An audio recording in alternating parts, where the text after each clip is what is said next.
వీరభద్రకాళి నమో నమ. కొంతమంది మేధావులు పత్తాయిలు మీరురా నాయన, ఫస్ట్ జనాల చైతన్యం తేండి. ఉచితంగా ఎవరికి పని చేయదు. కర్మ సిద్ధాంతం ప్రకారం కష్టపడితేనే ఆ డబ్బు నిలబడేది. ఈ ఉచితాలు ఇచ్చి రాష్ట్రాలు దేశాలు అప్పులు అవుతున్నాయి.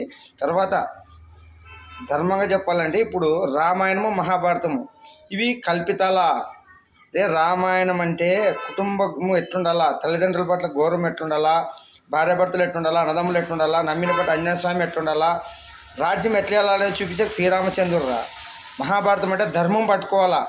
ఇప్పుడు ఒక రాజ్యం వెళ్ళేది అప్పుడు కష్టాలు సుఖాలు బాధలు అవమానాలు అన్నీ వస్తుంటాయి. అన్నీ తట్టుకొని ధర్మం పట్టుకునేందుకు ధర్మరాజు పాండవులు వెలిగినారా. ఇదిరా రెండు కన్నులరా రామాయణ మహాభారతం. ఈ దీంట్లో మీరు పట్టుకోండి, వెలిగిపోతారు.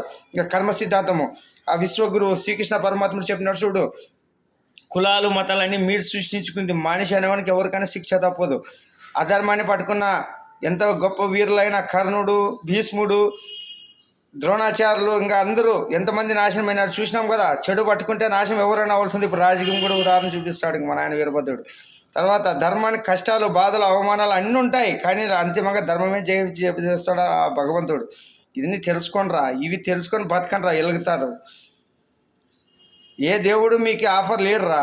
మీరు పోయిన జన్మల కర్మ వల్ల ఈ శరీరంతో వచ్చినారు. ఈ శరీరంతో కర్మ తెంచుకొని ఎలగండిరా అంటే ఈ జనాలు వేసిన ఉసురుసంతో ఆఫర్లు తింటే కర్మ ఎట్లా తిరుగుతారా. కష్టపడి అమ్మ నాన్న సాకోవాలా, భార్య పిల్లలు పోషించుకోవాలా, వాళ్ళకి మంచి ప్రయోజనాలు చేస్తే అప్పుడు దేవుడు మెస్తారా నిన్ను. దాంట్లో కష్టాలు సుఖాలు బాధలు అవమానాలు దుఃఖాలు అన్నీ ఉంటాయి. అన్నీ భరించినప్పుడే నువ్వు మనిషి అవుతావు.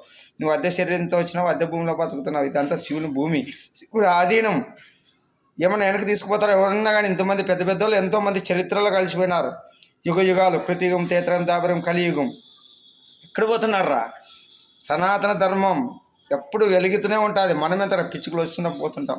జై భద్రమోన మరియు